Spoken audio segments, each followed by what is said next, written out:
Today we are going to discuss about third very important command in PowerShell, that is get member, and that command is used for understanding the objects in PowerShell, and this is the third important step in your learning. First thing was finding commands, second thing was finding the help for those commands, and third thing is after you find the help, you know the syntax, now you are running the command, and when you run the command you will get some output. And when you look at the output, by default there will be few things which will be visible in the output, but there are few things which are not visible but they are still there in the output.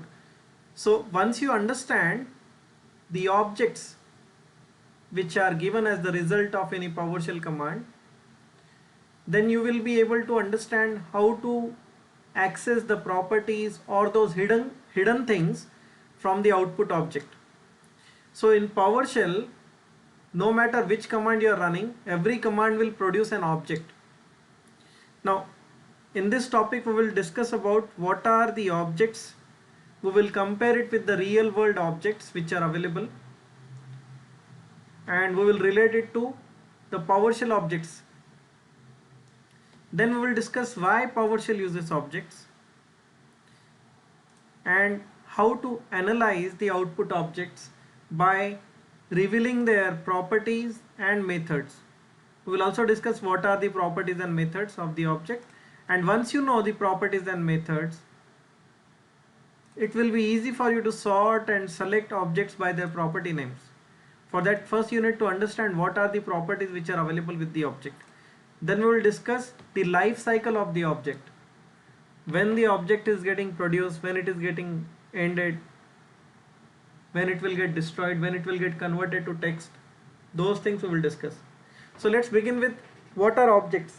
Not only in PowerShell, in the real world as well.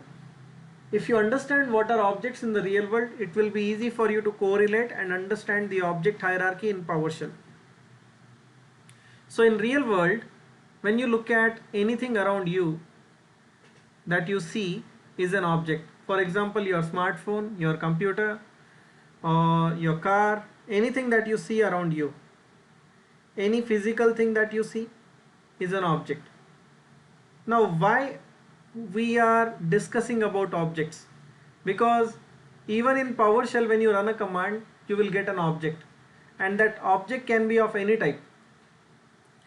Now in order to simplify and to understand it better, we will first see some examples of real world objects, like for example car. Now every object will fall under a particular parent object category. For example, when we are discussing about car will fall under a parent object category called vehicle. So under vehicle there can be different types of vehicles, under which there is one type of object which is car. There can be another type of object which is maybe a bike or a truck, right? So these are all vehicles, but when you look at the subcategories, they will have a different characteristics in each subcategory. For example, every car will have number of wheels is equal to 4. No matter which brand, which company you take as an example, every car will have number of wheels is equal to 4. Now every car will have a certain color. Now number of wheels, color, transmission type, fuel type, these are all properties of the car object. So there will be an object called car, and the parent object type of car will be a vehicle object. So under vehicle there will be car, bike, truck, or different types of vehicles. Now if you talk about another example, let's discuss about phone as a parent object. Under phone is what? It is a communication device. So under phone you will have a mobile phone, which is a normal mobile phone that we used to have during 2000, before 2010, which were popular. A normal basic mobile phone, that we will call it as a mobile phone category. Then recently smartphones have become popular after 2010. So smartphone is a different category, but the parent category is phone, right? So under phone you will have mobile phone, smartphone, or you will also have a desk phone. Now when you look at a phone object, which is a parent object, every other subcategory will fall under the same object type. But when you look at a smartphone object, there are certain characteristics or certain properties which are available with a smartphone which are not there in a normal mobile phone. For example, RAM, internal storage.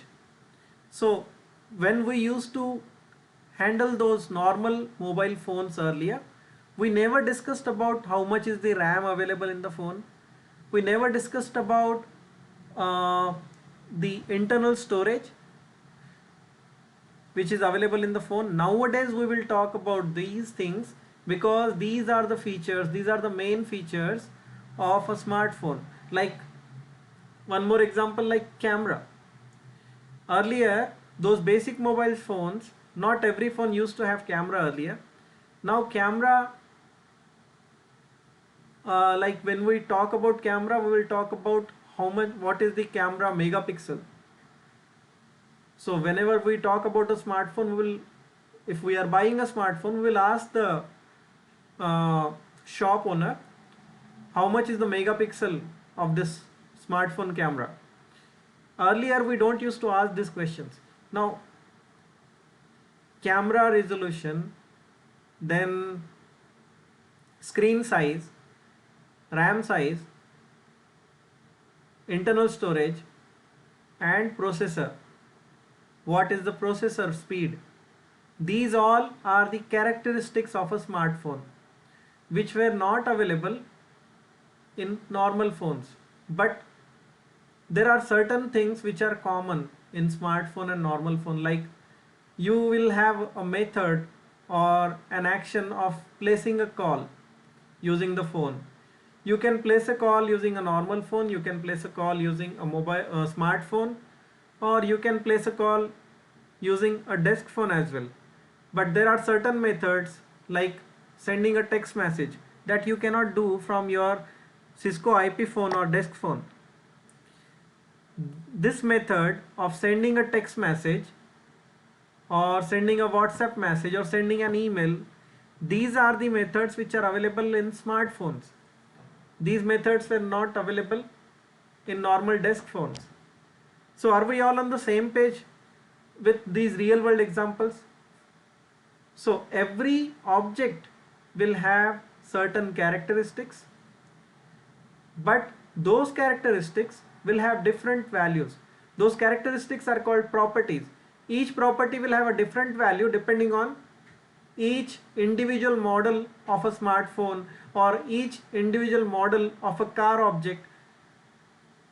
So if we talk about the individual objects like a car object will have, if there are two different cars, one is of brand Maruti, one is of brand Audi. So the engine capacity or the transmission type, these things will have different values depending on each object. But you know what is common between these objects? Every object will have a color property.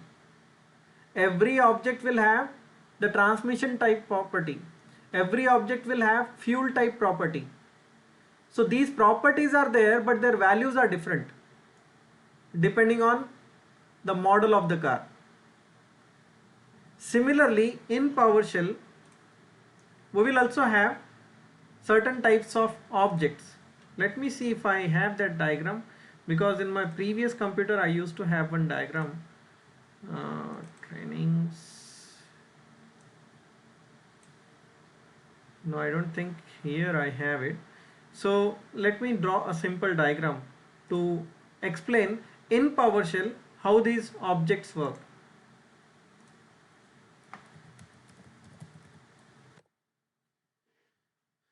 So PowerShell uses objects for giving the output. So let me show you a brief hierarchy of the objects which PowerShell uses. So let me give it a background color, something dark. Okay.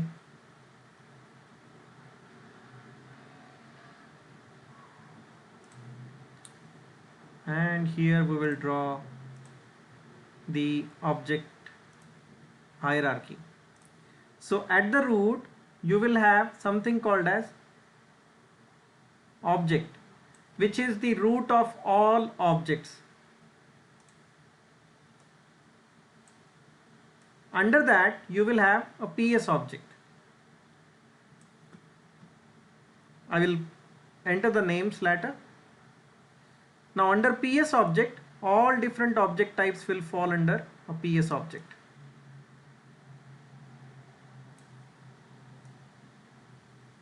Now I will quickly draw the lines.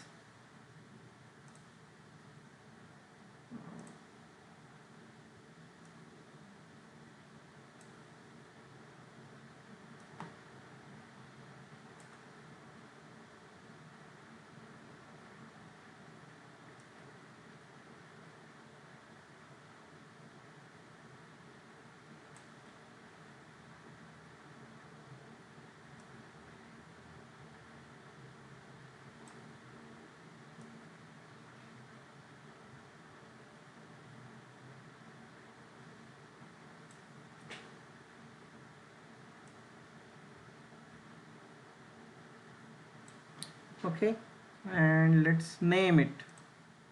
This is the basic object type, which is called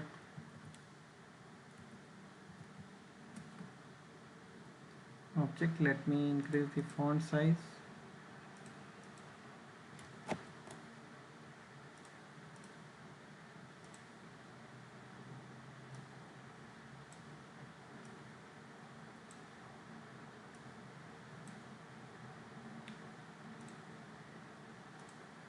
Under object there will be something called as PS object. Now understanding this object hierarchy is very important because there are certain future topics which entirely depends on your understanding of the objects.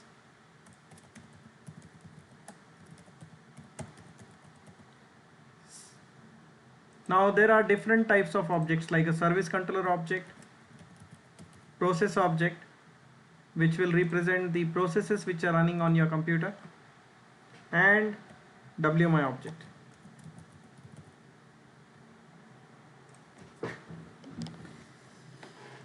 Okay, let me save this file.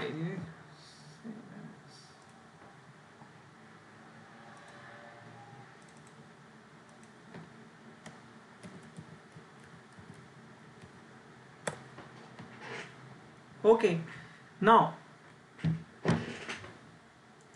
every PowerShell object, whether it is a service controller object, process object or WMI object, is a child of PS object. PS object is the parent object type, and the parent object type of PS object is object, which is also called system.object. So this is something which comes under .NET. We will not go beyond PS object. In PowerShell we are concerned only till PS object. Now let's try to understand what is a PS object and why PowerShell uses objects. So let me open a command prompt first to explain you the difference between a normal output and an object output. Just thinking, yeah. Now when I run this command, ping google.com, the output that I am getting here is a plain text output. I am not getting an object as output. Why does it matter? Before I explain why it matters, let me show you one more example, like dir.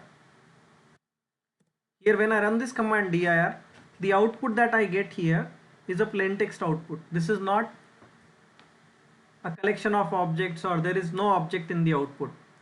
Now why objects are important? Objects are important because objects will help you manipulate the output according to your requirements. Now my requirement is, out of this result which I see here, I don't want to see this reply from and everything. I just want to extract the IP address. Can someone tell me, can I do that easily? I just want this IP address. So this is not an easy task that you can just redirect the output of this command to something and you will be able to get only the IP address out of that output. It is not as easy as it could be if you are using an object, that I will show how object helps in capturing the output, the portions of the output easily in PowerShell. Now second example and second requirement. In this example, here I am interested in seeing only the name column, or I want first the name column, then I want to see this timestamp, nothing else. I just want to choose the name column and the timestamp column. Can we do that? Can we manipulate the output of this dir command easily? No, we cannot, because this is a plain text output. In order to rearrange the columns, or in order to choose what you want, you cannot do that with plain text so easily. It is very difficult. I am not saying it is impossible. It is possible, but very difficult task. So in PowerShell, let us see how does this help. So in PowerShell, instead of ping, you can use test-connection command, and I will use google.com. So here also you are getting something similar, but instead of giving that plain text output, the output that you see here is an object. It is a collection of objects. There are multiple objects that you see here. And if you want to see only the IPv4 address, because the IP addresses are coming under this, so I can simply say select IPv4 address.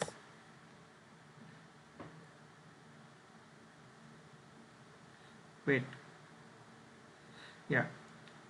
So one packet lost, maybe due to network issue, but here you are able to see the IPv4 address, only that portion captured. If you repeat this command, this time it will give you full. So usually when you ping, even in normal cases, sometimes it will drop some packets. So one packet is dropped here, you did not receive the response in the timely fashion, but that doesn't mean that there is something wrong with this command.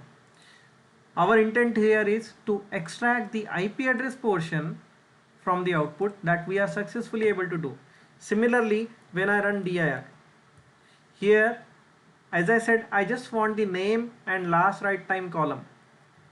It is so easy to manipulate here because I can simply give these column headings. These column headings are nothing but the properties of the output objects. So I can simply say name, comma, last write time. Bingo. I got what I want. I have rearranged the columns and I have chosen what I want. That is possible because PowerShell is using objects in the output, and these are the properties which I am selecting from the output object. Any questions so far?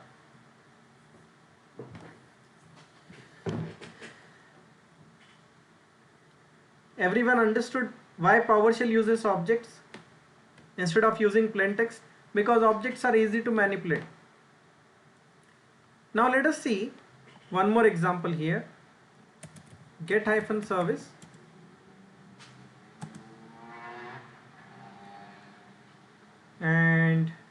let's go with app star, just to keep that list of results short, otherwise it will be a screen full of results. I don't want to scroll back and forth because I want to see the column names. Now from this output, if I want to rearrange these columns, I can simply redirect it to select. Suppose I want the display name first, I will give display name and status. So I have rearranged the columns so easily. Now when I look at this output, it is not showing me all the columns. There are few more columns, out of which I know one more column name. The column name is start type. So when you include this column start type, it will show you whether that service is set to manual, automatic or disabled mode. This is the start mode of that service. Now how do I know that there is a property called start type? Because it was not displayed here earlier in the default output, right? So there are two ways to find out what other properties are available in the output. Either you can use select star to reveal all the properties from the output, or you can use FL star, that is format list, that we will see later, or format hyphen list. This is one way, or select star is one way, which will reveal you the output showing all the properties.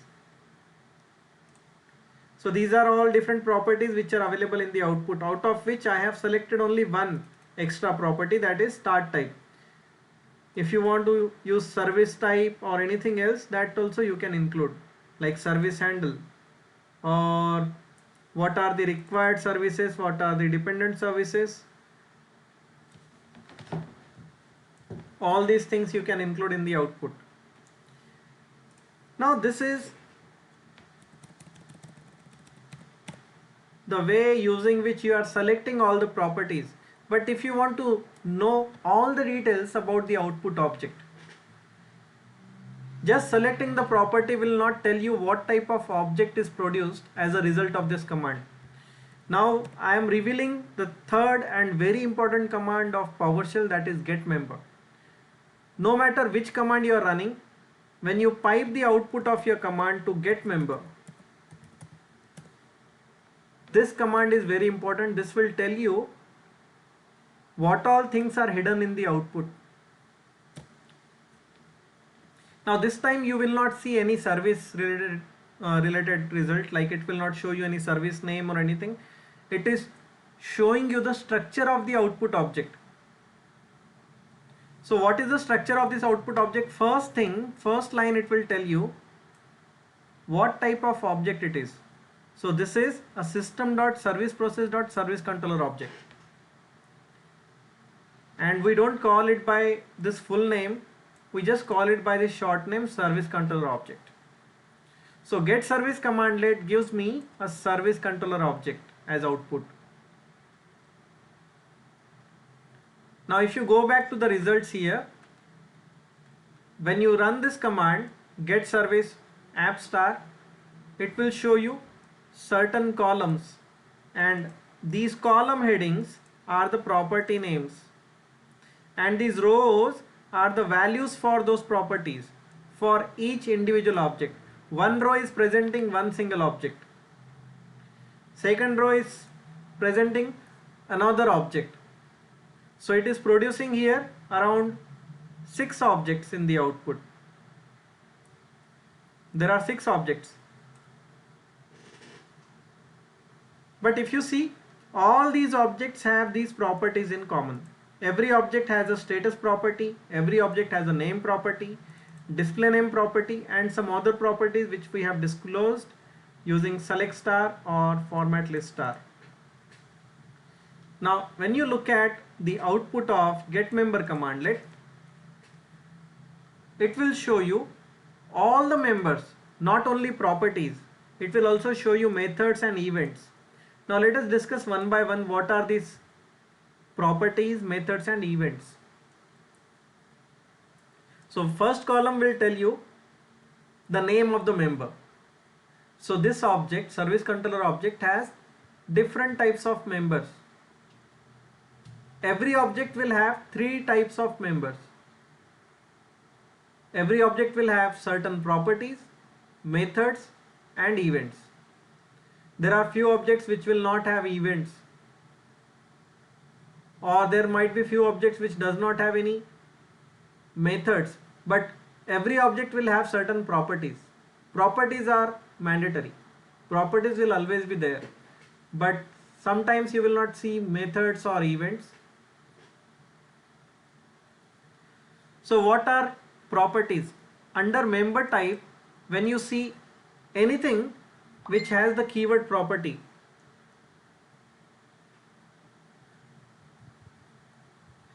either it is alias property, just property, node property, script property, or any type of property is a property of that object.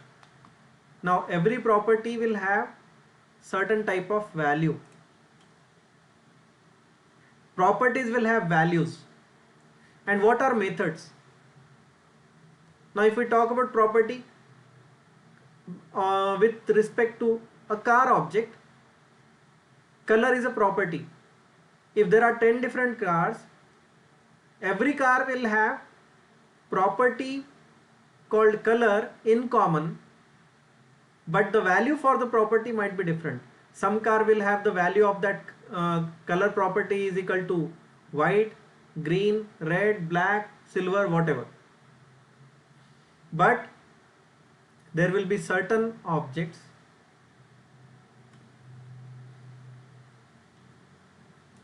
every type of object will have these properties in common, but the values for those properties will be different.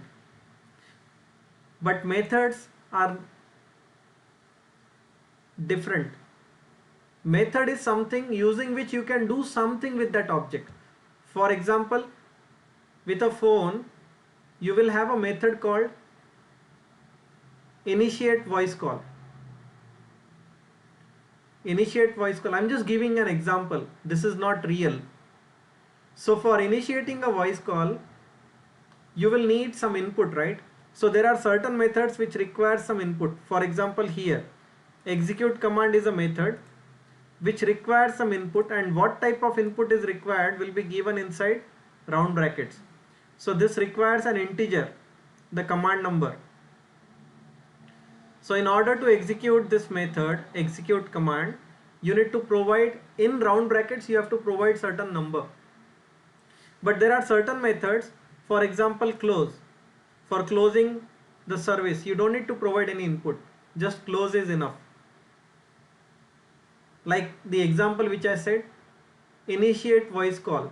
For this method from a phone object you need to provide the number to which you want to call, the destination number, or you need to provide the contact details to whom you have to call.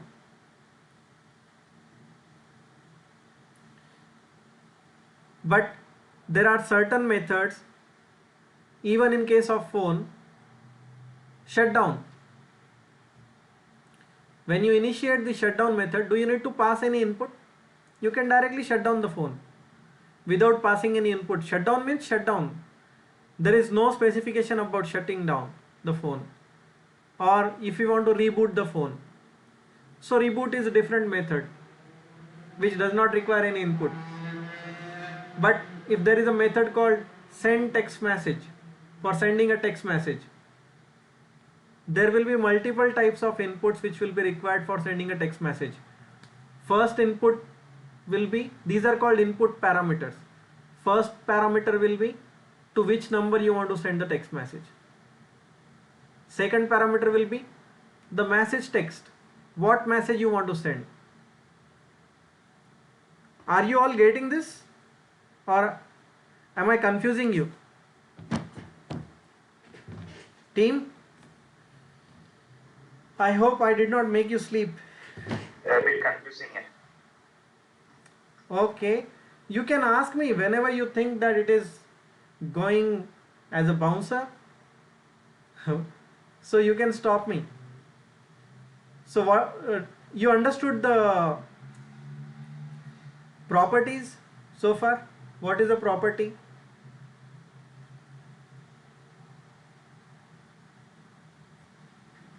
Have you understood about properties?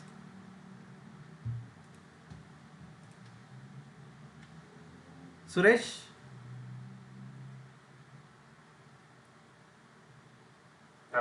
Yeah.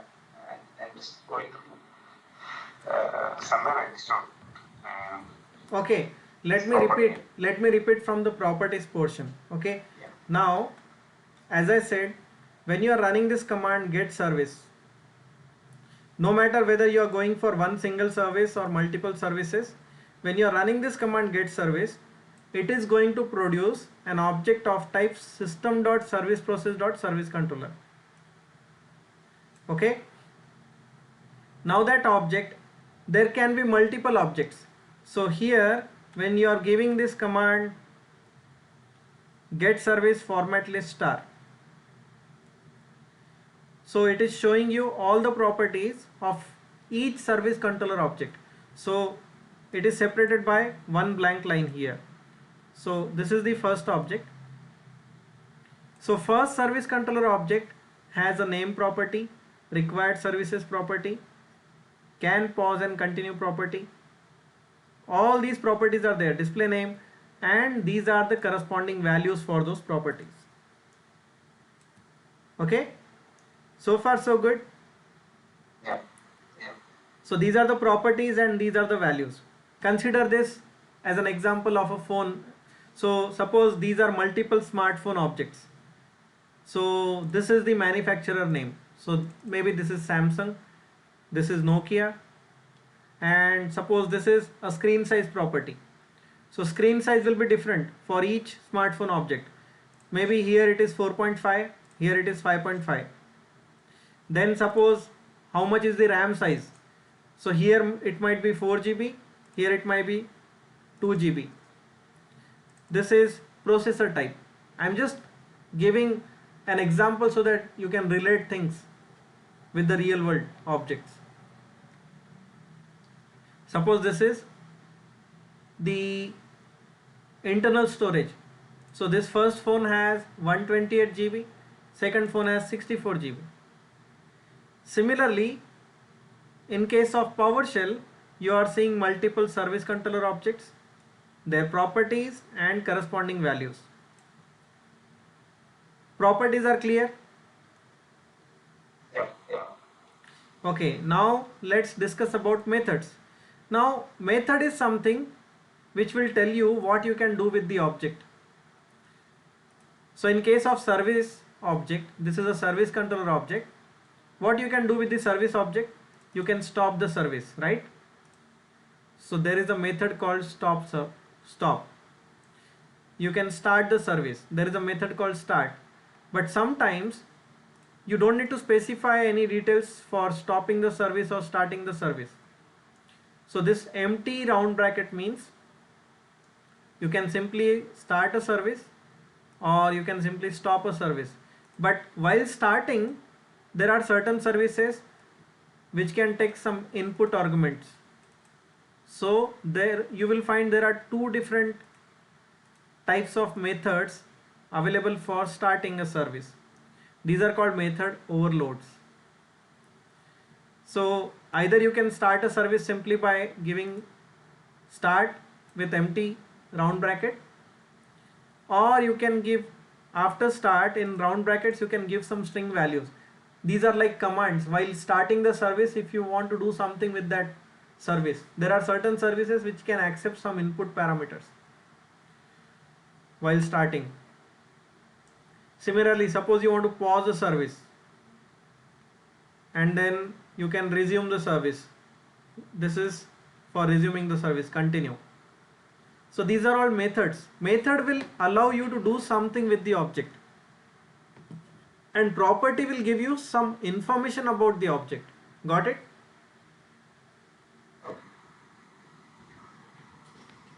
Sai, you understood? Yeah. Okay. Okay. Now there is something called as events. So you don't need to worry about events at all because we don't use events in PowerShell. These events are used when you are dealing with this thing, this service controller object or any different type of objects inside .NET like C# or VB.NET. There you need to worry about the events. In PowerShell we don't use events. But still, let me explain what is an event. Event is something which will get triggered when there is a change in the state of the object. For example, suppose you want to do something when the service is shutting down or when the service is getting destroyed. So there is an event called disposed. So when you have to use an event, you have to write a code which should get executed when this disposing event or this disposed event is getting triggered. Now, if I have to give you some other example, you might have seen when you are, if I click on start, now if I click on shutdown, so suppose there is a file which I have not saved. You might have seen before shutting down the windows, it will give you a screen where it will say you have this file which is not saved. Do you want to save this file before shutting down or shut down anyway, or you want to force shutdown? Those options you might have seen, right? So how computer will come to know that this file need to be saved and computer should not be restarted before saving it? Because before shutting down the computer, when you initiate the shutdown, there is an event called before shutdown. So that before shutdown event will take care of checking any open files which are not saved. So these events are used for triggering some code depending on the change in the state of the object. So before that object changes, you can run this code. For example, when I click on this close button, so how does computer know when I click on this close button, this window should be closed? Because on the close event of that button, the code is written to unload that form from the memory. So events are triggered depending on what happens with the object. So you don't need to worry about events because you are not going to use events in PowerShell. You are just going to use the properties and methods. Now how to use methods, that we will see later when we will talk about object manipulation, iterating through the object. As of now, we are concerned about the properties. Now when you run this command,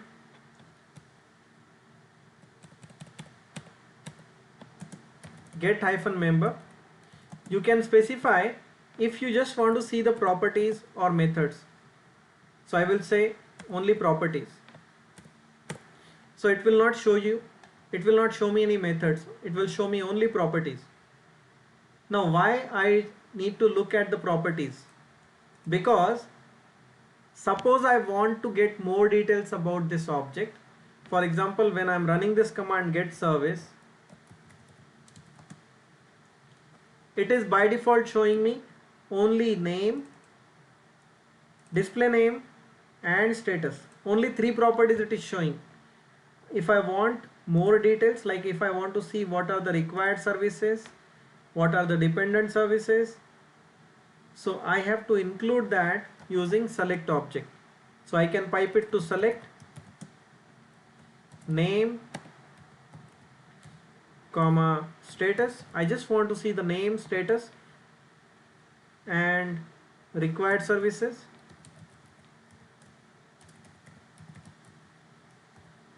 And dependent services.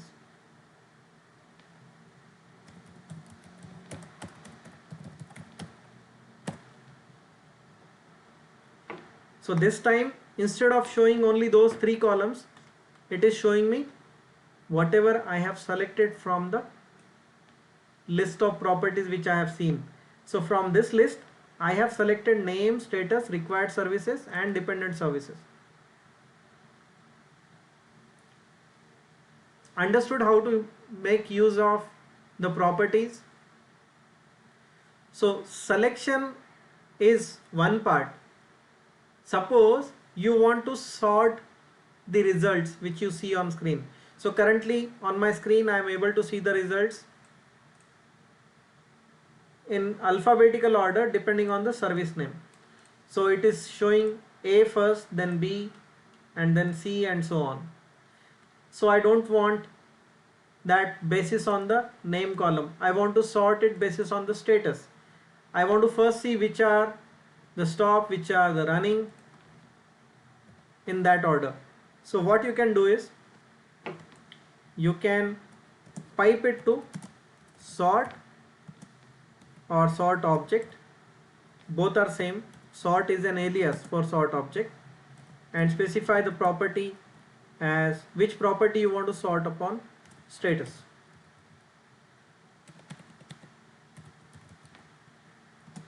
And by default it will sort in ascending order. Now you see it is first showing me stop ones, then it is showing me the running ones. Now it is no more preserving the alphabetical order depending on the name column. I have sorted it based on the property called status, based on the status property. Now if I want to sort it in descending order, I want the running ones first. I will use hyphen descending. So now it is showing the running ones first and stop services later.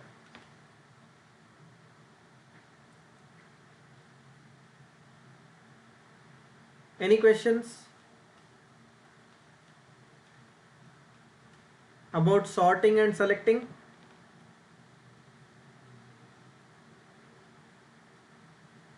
Okay.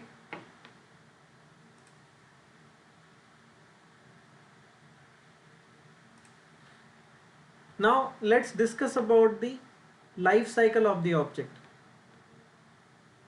When you are running a command like this one, this command is producing multiple service controller objects because I did not specify which service I want. So it is showing me all the service controller objects. And suppose it is producing some 100 objects. So what it will do, it will pass those 100 objects to the second command because I am using a pipe symbol. Whenever you are using a pipe symbol, the result of first command will be given to the second command as input. The output of first command will be given to the second command as input. Now what are you asking the second command to do?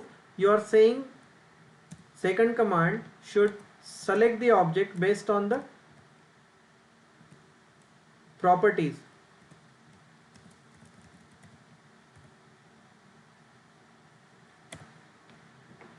These are the properties I want to select from the output objects. I don't want to see other properties, I just want to see these 4 columns. So this command will select only these 4 properties from the output object, and it will hide those properties which you have not specified. So it will make some changes in the output. Now this time output is going to have these 4 properties, and the new result set will be given. Again there will be 100 objects with these selected properties. That input will be given to the next command. The output of this command will be given as input to this command. Now what we are asking this command to do, we are asking this command to sort it based on the status property or the status column.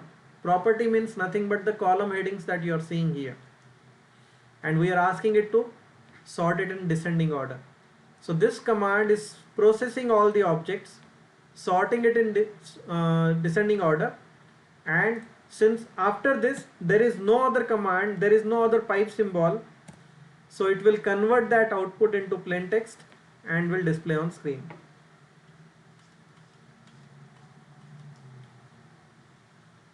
Any questions? Suresh, Sai?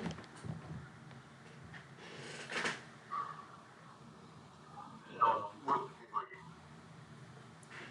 Both of you understood?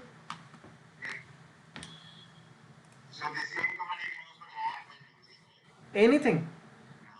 So you can use this for get process and then pipe it to select object and give the. Now before you specify the property names, you need to first know the property names. So in case of get process, how do you specify which properties to select? First you have to pipe it to get hyphen member,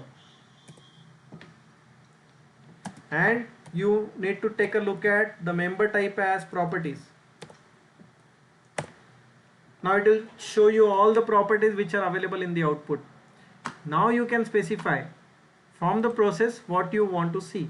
I want to see the process name or process CPU, how much CPU it is consuming. Then if you want, you can select the ID. Whatever properties you want, you can select. Okay. Now let me show you what I mean. So I have taken a look at the properties which are available in the process output. So I will select now. Select object or just select whatever you want to specify. Again, property is a positional parameter. You can skip it or you can use it. It is up to you. So I first want the process name. I want how much is the CPU that process is consuming. What is the ID of that process? And suppose you want to find the path of the executable file. So is there any property which can give you the details about file name, the executable file name? Let us find out. Just by looking at the properties you can find out if there is any property which can give you that. Yeah, path property is there, so you can include path. Now see, it is showing you all the processes, how much is the CPU that process is consuming, what is the ID of that process, and the executable path.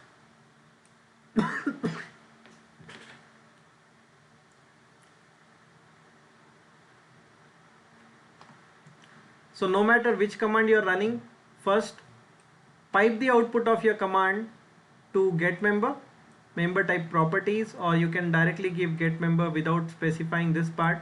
It will show you properties and methods both. The first thing that you will see is what type of object this command is producing.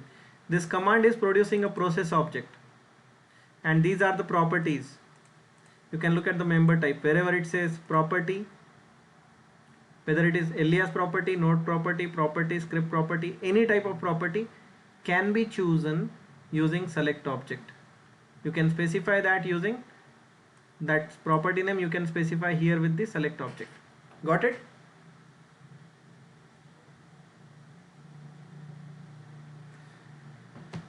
Is it clear both? Okay, don't hesitate. If you don't understand anything, I will repeat it multiple times. The only intent is you should understand. So in this topic we have seen what are objects, why PowerShell uses objects, and it is obvious because objects are easy to manipulate. You can select what you want, you can exclude what you don't want. Then how to analyze the output object using get member. Taking a look at properties and methods. How to sort and select objects by using the property names, and how the object will get converted to plain text after you finish processing that object in the pipeline. That is the life cycle of the object. Let me stop the recording.